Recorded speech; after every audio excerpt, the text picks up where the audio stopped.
Como limpar conversa do WhatsApp sem excluir ela? Aqui sem enrolação, abre o WhatsApp e você vai na conversa que você quer limpar, né? Nesse caso, a gente vai fazer somente a limpeza das mensagens, tá?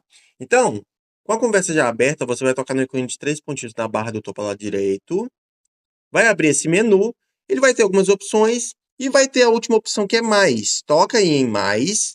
E aqui você vai perceber que ele vai te dar mais algumas opções e vai ter essa opção limpar conversa. Então toca aí, ele vai perguntar se você quer realmente limpar toda essa conversa que você fez com esse contato.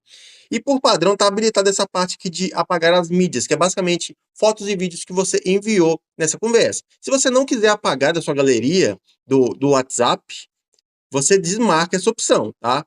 E agora toca em limpar a conversa e reparem que foi tudo limpo. Só que a conversa ela não foi excluída da sua lista de conversas, o que é interessante. Então o procedimento é só esse, ok? Foi!